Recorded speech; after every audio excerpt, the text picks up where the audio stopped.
혹시 지금 이 말을 들으시는 분 중에 아침에 일어났을 때 손가락이 뻣뻣하거나 무릎이 시큰거린 적이 있으신가요? 아니면 계단을 오르다가 갑자기 다리에 힘이 빠지는 느낌을 받으신 적이 있으신가요? 많은 분들이 그냥 나이 탓이라고 넘기십니다. 하지만 오늘 이 내용을 끝까지 들으신다면 그 증상이 단순한 노화가 아니라 지금 당장 몸이 보내고 있는 심각한 경고 신호일 수 있다는 사실을 알게 되실 겁니다. 건강보험심사평가원의 최근 자료에 따르면 2023년 기준으로 골다공증 진료를 받은 환자 수가 무려 130만 명을 넘어섰습니다. 2019년과 비교하면 약 20%나 늘어난 숫자인데요. 그런데 이 중에서 여성 환자의 비율이 95%에 달한다는 사실이 더욱 충격적입니다. 그리고 전체 환자 가운데 60대가 38%, 70대가 31%를 차지하고 있습니다. 즉, 60대 이상이 되면서 골다공증 발병률이 급격히 높아진다는 겁니다. 더 무서운 건 따로 있습니다.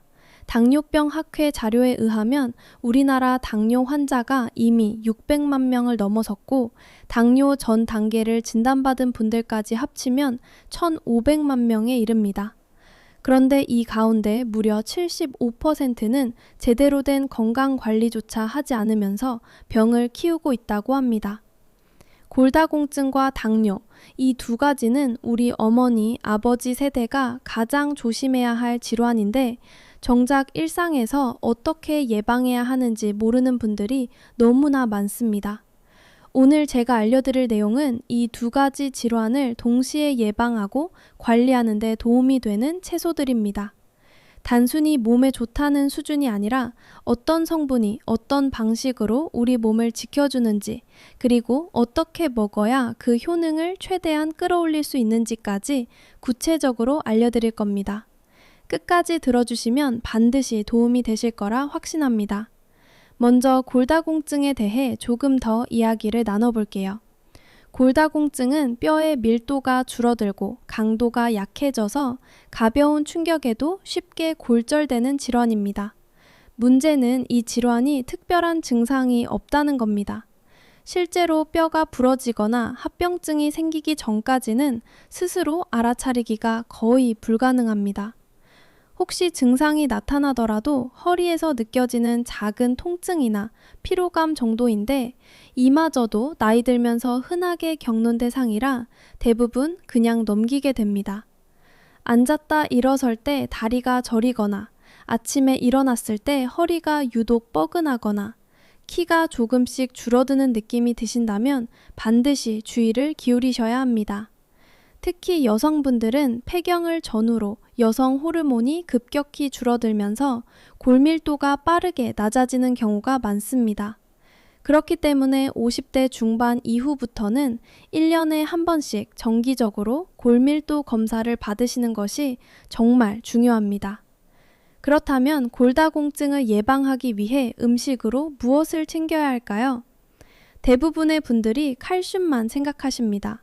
물론 칼슘이 뼈를 튼튼하게 만드는 핵심 성분인 건 맞습니다. 하지만 칼슘 하나만으로는 부족합니다. 뼈 건강을 위해 반드시 함께 챙겨야 하는 영양소가 3가지 더 있습니다. 바로 비타민 D, 마그네슘, 그리고 비타민 K입니다. 이 4가지가 서로 어떻게 연결되는지 쉽게 설명해 드릴게요. 칼슘은 뼈를 만드는 재료입니다. 비타민 D는 이 칼슘이 뼛속으로 잘 들어갈 수 있도록 문을 열어주는 열쇠 역할을 합니다. 마그네슘은 비타민 D가 우리 몸에서 제대로 활성화될 수 있도록 도와주는 조력자입니다. 마그네슘이 부족하면 비타민 D가 있어도 제 역할을 못하고 그러면 칼슘 흡수 능력까지 함께 떨어집니다. 그리고 비타민 K는 혈액 속에서 이동 중인 칼슘이 뼈 이외의 다른 장기나 혈관에 쌓이지 않고 정확하게 뼈로 찾아갈 수 있도록 길을 안내해주는 역할을 합니다. 이 4가지가 함께 작동해야 비로소 뼈가 튼튼해집니다. 그런데 비타민 D는 과일, 채소, 곡류, 어디에도 충분한 양이 들어있지 않습니다. 그래서 음식으로 섭취하기 어렵고 주로 햇볕을 쬐었을 때 피부에서 합성됩니다. 그렇기 때문에 일주일에 2번 이상, 한 번에 최소 30분 정도는 바깥에서 햇볕을 쬐는 습관이 필요합니다. 만약 외출이 어려우신 분들은 고등어, 표고버섯, 달걀, 노른자, 우유 같은 식품을 통해 조금이나마 보충하시는 것이 좋습니다. 특히 말린 표고버섯에 비타민 D가 상당히 풍부하다고 알려져 있으니 꼭 챙겨 드세요. 자, 이제 본격적으로 골다공증 예방에 특별히 좋은 채소 4가지를 알려드릴게요. 첫 번째는 무청입니다. 많은 분들이 물을 드실 때 잎부분인 무청은 그냥 버리시거나 시래기로 말려서 가끔 드시는 정도인데요. 사실 무보다 무청의 영양이 훨씬 더 풍부합니다. 무청에는 100g당 약 329mg의 칼슘이 들어있는데 이건 무보다 무려 10배나 많은 양입니다. 게다가 칼륨은 무보다 1.5배, 비타민 C는 5배나 더 많이 들어있습니다. 겉으로 보기에는 그냥 채소 잎처럼 보이지만 영양적으로는 무보다 훨씬 알찬 게 무청입니다. 무청에는 칼슘뿐만 아니라 식이섬유도 풍부하게 들어있어서 먹었을 때 장 운동을 활발하게 촉진해줍니다. 변비가 있으신 분들에게도 도움이 되고 장 속 환경 자체를 더 건강하게 만들어주는 효과도 있습니다. 또한 무청에는 다당체라는 성분이 많이 들어있는데 한국식품연구원의 연구에 의하면 이 다당체가 면역력을 높이는데 매우 효과적이라는 사실이 밝혀졌습니다. 그리고 무 자체도 좋은 효능이 있습니다. 디아스타제라는 성분이 있어서 탄수화물과 단백질 소화를 돕습니다. 소화가 잘 안 될 때 동치미나 깍두기 국물을 마시면 속이 편해지는 것이 이 때문입니다. 혈관 건강에도 좋아서 고혈압이 있으시거나 콜레스테롤 수치가 신경 쓰이시는 분들이 꾸준히 드시면 도움이 됩니다. 두 번째는 깻잎입니다. 깻잎은 고기와 함께 드실 때 잡내를 잡아주는 채소로 익숙하시죠? 그런데 깻잎이 골다공증과 당뇨 예방에도 탁월한 채소라는 사실은 의외로 모르시는 분들이 많습니다.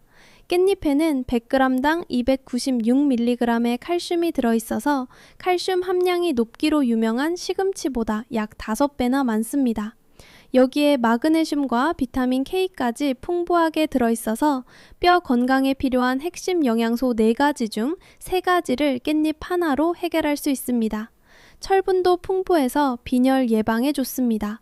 특히 여성분들은 매달 철분 손실이 생기기 때문에 남성들보다 빈혈 위험이 높은데 깻잎을 꾸준히 드시면 도움이 됩니다. 베타카로틴 함량은 당근보다 1.5배나 높은데 베타카로틴은 우리 몸의 염증 반응을 조절해주고 면역력을 높여주는 강력한 항산화 성분입니다. 당뇨 예방 측면에서도 깻잎은 정말 뛰어납니다. 깻잎에는 오메가3 지방산 0.25g, 단백질 4.46g, 불포화 지방산 0.34g, 식이섬유 5.7g, 마그네슘 151mg이 들어있습니다.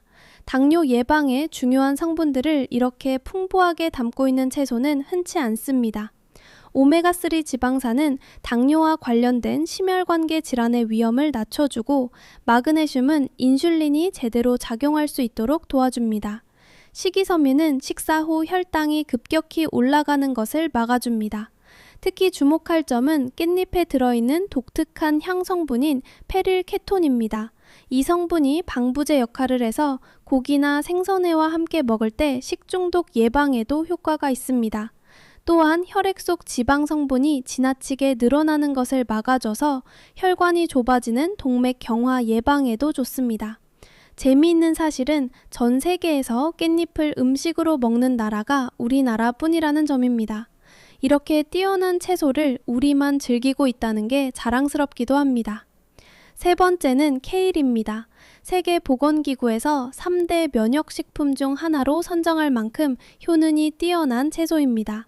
케일에는 100g당 328mg의 칼슘이 들어있는데 이는 우유나 멸치와 비교해도 결코 부족하지 않은 수준입니다. 여기에 마그네슘과 비타민 K까지 함께 들어있어서 뼈 건강을 위한 완벽한 조합을 갖추고 있습니다. 케일에 들어있는 베타카로틴 함량은 시금치, 당근, 브로콜리 중에서 2번째로 높습니다. 그 덕분에 세포가 산화되는 것을 막아 피부 노화를 늦추고 암 예방에도 효과적입니다. 설포라판과 인돌 3카비놀이라는 성분도 함께 들어있어서 암 예방 효과가 더욱 강력합니다. 당뇨 예방 측면에서도 케일은 훌륭합니다. 식물성 오메가3 지방산, 단백질 3.11g, 불포화 지방산 0.17g, 식이섬유 3.2g, 마그네슘 62mg이 들어있어서 혈당 조절을 돕고 인슐린이 제대로 작용할 수 있는 환경을 만들어줍니다. 케일을 녹즙이나 샐러드로 드시거나 살짝 데쳐서 나물로 무쳐 드셔도 좋습니다. 네 번째는 청경채입니다. 배추처럼 생긴 청경채는 뼈 건강에 필요한 칼슘, 마그네슘, 비타민 K와 함께 다양한 미네랄 성분을 갖추고 있어서 골밀도를 향상시키는 데 도움이 됩니다.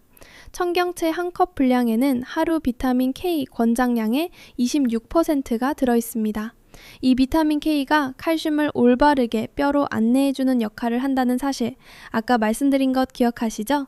청경채에는 엽산과 비타민 B도 풍부해서 심장 건강에 좋고 루테인과 제아잔틴 같은 카로티노이드 성분이 눈 건강에 도움을 줍니다. 미국 국립암연구소 자료에 따르면 청경채, 양배추, 케일, 브로콜리 같은 십자화과 채소에 들어있는 글루코시놀레이트라는 성분이 발암물질을 억제하고 폐암, 전립선암, 대장암의 위험을 낮추는 데 효과가 있다고 밝혀졌습니다. 자, 이제 당뇨 예방을 위한 이야기를 더 구체적으로 해볼게요. 앞서 말씀드린 것처럼 당뇨는 인슐린 분비가 부족하거나 기능이 제대로 이루어지지 않아 혈액 속 포도당 농도가 높아지는 대사질환입니다. 합병증이 무서운 만큼 예방과 관리가 정말 중요한데 많은 분들이 이를 가볍게 여기고 있습니다. 당뇨 예방에서 식단 관리는 약보다 중요하다고 해도 과언이 아닙니다. 특히 녹색 채소는 당뇨 예방에 탁월한 효과가 있습니다. 영국 레스터 대학교 연구팀이 성인 22만 명을 대상으로 한 6건의 연구를 분석한 결과 녹색 채소를 하루 권장량 이상 먹은 사람들은 그렇지 않은 사람들보다 제2형 당뇨병에 걸릴 위험이 유의미하게 낮아졌습니다. 그리고 중요한 점은 항산화제 같은 보조제로 섭취했을 때는 이 효과가 크지 않았다는 것입니다. 음식을 그대로 먹는 것이 가장 효과적이라는 뜻입니다. 당뇨 예방에 가장 좋은 채소를 꼽자면 역시 깻잎, 시금치, 케일 이 세 가지입니다. 깻잎이 왜 최고인지는 이미 말씀드렸고 이번에는 시금치에 대해 조금 더 이야기를 드릴게요. 시금치는 채소의 왕이라 불릴 만큼 영양이 풍부합니다. 2015년 임상영양학술지에 발표된 연구에서는 7일간 시금치 수프를 섭취한 사람들에게서 동맥 경직도가 감소하고 수축기 혈압이 낮아지는 효과가 확인되었습니다. 시금치에 들어있는 칼륨이 몸속 나트륨 배설을 도와 혈압 상승을 억제하기 때문입니다. 다이어트에도 도움이 됩니다. 시금치의 식이섬유와 틸라코이드 성분이 포만감을 높여주고 식욕을 억제하는 역할을 합니다. 2014년 연구에서 과체중 여성 38명 중 시금치를 섭취한 그룹의 식욕이 최대 95% 감소하고 체중도 더 많이 줄었다는 결과가 나왔습니다. 세계암연구재단은 시금치를 최고의 항암식품으로 선정하기도 했는데요. 위암, 대장암, 유방암, 폐암 발병률을 낮추는데 효과가 있다는 연구 결과들이 꾸준히 발표되고 있습니다. 당뇨 예방 측면에서 시금치는 오메가3 지방산 0.18g, 단백질 3.35g, 불포화 지방산 0.29g, 식이섬유 3.1g, 마그네슘 77mg을 함유하고 있습니다. 특히 마그네슘이 인슐린 저항성을 개선하는 데 중요한 역할을 한다는 점에서 시금치는 당뇨 예방을 위한 훌륭한 선택입니다. 이제 브로콜리 이야기를 해드릴게요. 우리나라 분들이 노후에 가장 걱정하는 질환이 무엇인지 아시나요? 조사에 따르면 1위가 치매, 2위가 암, 3위가 심혈관 질환입니다. 그런데 브로콜리 하나가 이 세 가지를 모두 예방하는데 효과적이라는 사실 알고 계셨나요? 브로콜리에는 설포라판이라는 성분이 들어있는데 이것이 바로 브로콜리를 특별하게 만드는 핵심입니다. 그런데 여기서 정말 중요한 이야기를 해드려야 합니다.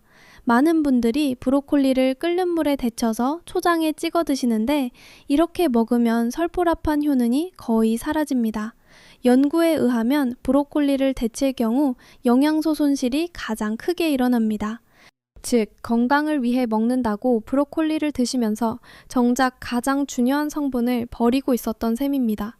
왜 그럴까요?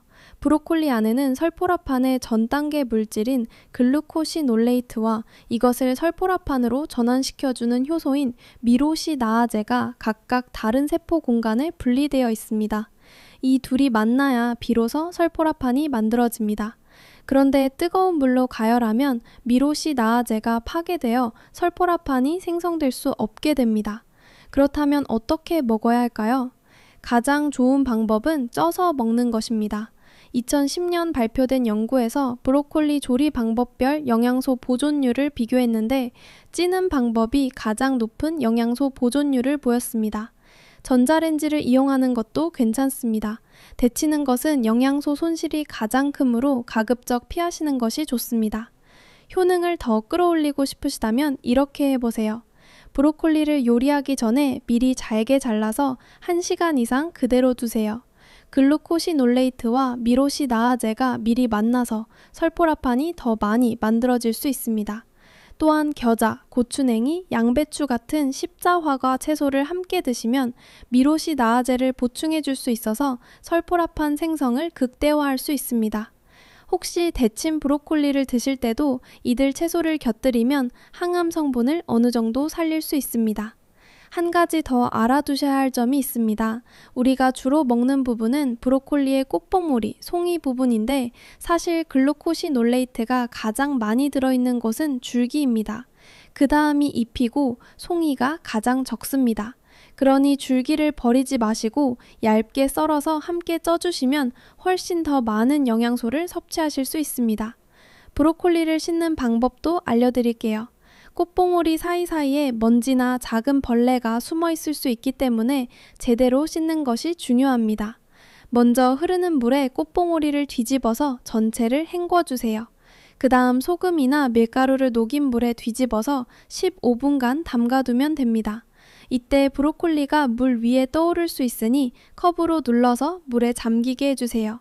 소금물은 삼투압 원리로 벌레를 제거하고 밀가루물은 먼지 같은 오염물질을 흡착해서 깨끗하게 만들어줍니다. 브로콜리가 치매, 암, 심혈관 질환에 어떻게 도움이 되는지 좀 더 구체적으로 말씀드릴게요. 뇌건강 측면에서 브로콜리의 설포라판과 비타민 K는 신경세포를 보호하고 뇌의 염증을 줄여줍니다. 연구에 따르면 브로콜리가 알츠하이머를 유발하는 아밀로이드 베타 단백질을 제거하는 데 도움이 된다는 결과가 나왔습니다. 기억력이 예전 같지 않다고 느끼시는 분들, 브로콜리를 꾸준히 드시는 것이 치매 예방에 실질적인 도움이 될 수 있습니다. 항암 효과 측면에서 설포라판은 암세포의 증식을 억제하고 암세포가 스스로 사멸하도록 유도합니다. 브로콜리에 들어있는 인돌 화합물은 유방암 세포의 성장과 전이를 막는 효과가 있습니다. 심혈관 건강 측면에서 브로콜리의 설포라판과 비타민C가 혈관의 염증을 줄이고 혈액순환을 개선합니다. 비타민C는 콜라겐 생성을 촉진해서 혈관 벽을 튼튼하게 만들고 활성산소를 제거해서 혈압 조절을 돕습니다. 브로콜리의 비타민C 함량은 레몬의 2배, 감자의 7배, 귤의 6배나 됩니다. 브로콜리와 함께 드시면 효과가 더욱 좋아지는 조합도 알려드릴게요. 첫 번째는 달걀입니다. 브로콜리에는 지용성 비타민이 풍부한데 지용성 비타민은 지방과 함께 먹어야 흡수가 잘 됩니다. 달걀 노른자의 지방이 이 역할을 해줍니다. 게다가 달걀의 콜린 성분은 뇌 건강에 좋아서 브로콜리와 함께 치매 예방 효과를 높여줍니다. 달걀의 루테인과 제아잔틴은 브로콜리의 비타민 A와 결합해서 황반 변성 예방에도 효과적입니다. 두 번째는 토마토입니다. 토마토의 빨간색 성분인 라이코펜은 강력한 항산화 성분으로 암세포 성장을 억제합니다. 브로콜리의 설포라판과 토마토의 라이코펜은 암세포에 서로 다른 방식으로 작용하기 때문에 함께 먹으면 항암 효과가 더욱 강력해집니다. 세 번째는 올리브유입니다. 올리브유로 브로콜리를 볶으면 지용성 비타민 흡수율이 높아지고 항산화 효과도 강해집니다. 올리브유의 오메가3가 설포라판과 결합하면 염증 반응을 억제하고 혈액순환을 개선합니다. 네 번째는 양파입니다. 양파의 풍부한 퀘르세틴과 브로콜리의 설포라판이 결합하면 발암물질 생성을 막는 효과가 큽니다. 양파의 황화물이 브로콜리의 비타민C와 만나면 면역력을 더욱 높여줍니다. 또 양파의 크롬 성분은 인슐린 분비를 촉진해서 브로콜리와 함께 혈당 조절을 도와줍니다. 이제 당뇨 예방을 위해 피해야 할 음식에 대해서도 말씀드릴게요. 당뇨는 뭔가를 더 먹어야 나을 수 있는 병이 아니라 오히려 덜 먹어야 하는 병입니다. 이 원칙을 반드시 기억하셔야 합니다. 혈당 지수, 즉 GI 수치가 높은 음식들을 조심하셔야 합니다. GI가 55 이하인 음식은 혈당을 천천히 올리는 반면 70 이상인 음식은 빠르게 혈당을 올립니다. 빵, 흰쌀밥, 떡, 면류는 모두 탄수화물 덩어리로 혈당을 빠르게 올립니다. 흰쌀밥 대신 잡곡밥이나 현미밥으로 바꾸시는 것이 좋습니다. 설탕은 단칼에 끊으셔야 합니다. 믹스커피에는 설탕이 많이 들어있으니 블랙커피로 바꾸시고 음료수는 종류를 불문하고 설탕 덩어리라고 생각하시면 됩니다. 이온 음료나 과자류도 마찬가지입니다. 정 간식이 필요하신 분들은 고구마 말랭이나 견과류를 소량 드시는 것으로 대체해보세요. 과일은 어떨까요? 과일도 당분이 많아서 주의가 필요합니다. 하지만 아예 안 드시는 것도 어렵죠. 손을 오므렸을 때 생기는 주먹 크기만큼만 하루에 한 번 드신다면 크게 문제가 되지 않습니다. 딸기나 블루베리 같은 베리류는 안토시아닌이 풍부하고 인슐린 민감성을 높여줘서 다른 과일들에 비해 당뇨에 그나마 덜 부담이 됩니다. 당뇨 예방과 관리를 위한 생활 원칙도 몇 가지 말씀드릴게요. 첫째로 운동은 필수입니다. 운동을 하면 혈당 조절에 직접적인 도움이 되고 면역력도 높아집니다. 유산소 운동을 주 5회 이상 하루 30분씩, 근력 운동을 주 3회 이상 30분씩 하시는 것이 가장 이상적입니다. 외출이 어려우신 분들은 의자 하나만 있으면 집에서도 할 수 있는 운동들이 있습니다. 의자에서 앉았다 일어나기, 의자를 잡고 옆으로 다리 들기, 의자를 잡고 무릎 굽혔다 펴기, 의자를 잡고 까치발 들기, 의자를 잡고 뒤로 다리 뻗기. 이 5가지를 꾸준히 하시면 근력 유지에 도움이 됩니다. 둘째로 적정 체중을 유지하셔야 합니다. 비만은 인슐린 저항성을 키워 혈당 조절 능력을 떨어뜨리는 당뇨의 큰 적입니다. 셋째로 스트레스 관리도 중요합니다. 스트레스 자체가 혈당을 오르내리게 만들 수 있습니다. 나만의 스트레스 해소법을 찾아두시는 것이 좋습니다. 넷째로 혈압 관리도 함께 하셔야 합니다. 당뇨 환자는 높은 혈당으로 혈관이 손상받기 쉬워서 고혈압 같은 혈관계 질환 위험이 높아집니다. 그리고 무엇보다 정기검진을 꾸준히 받으셔야 합니다. 당뇨는 만성질환이기 때문에 꾸준한 관리가 필요하고 합병증 발생 여부도 주기적으로 확인하셔야 합니다. 당뇨를 오래 앓으면 당뇨발 같은 합병증 위험이 높아지므로 발 건강에도 특별히 신경을 써주세요. 티눈이나 발톱 무좀 같은 문제가 생겼을 때 조기에 발견하고 치료하는 것이 중요합니다. 오늘 말씀드린 채소들, 무청, 깻잎, 케일, 청경채, 시금치, 브로콜리 이 6가지는 모두 우리 주변에서 쉽게 구할 수 있고 가격도 부담스럽지 않습니다. 비싼 영양제보다 이런 채소들을 꾸준히 챙겨 드시는 것이 훨씬 더 건강에 도움이 됩니다. 건강 보조식품은 어디까지나 보조적인 역할을 하는 것이고 진짜 건강의 기본은 음식입니다. 골다공증과 당뇨는 어느 날 갑자기 생기는 병이 아닙니다. 수십 년에 걸쳐 서서히 진행됩니다. 지금 이 순간부터 조금씩 바꿔나가시면 됩니다.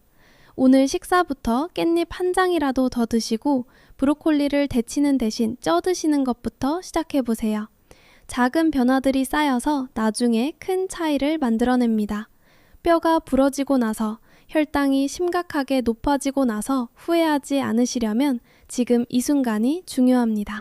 100세 시대라고 하지만 건강하지 않은 100세는 의미가 없습니다. 오래 사는 것보다 건강하게 오래 사는 것, 그것이 우리 모두가 원하는 삶입니다.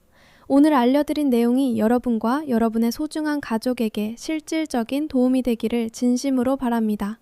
그리고 골다공증이나 당뇨 증상이 걱정되신다면 반드시 가까운 의료기관에서 전문 의사와 상담하시기 바랍니다.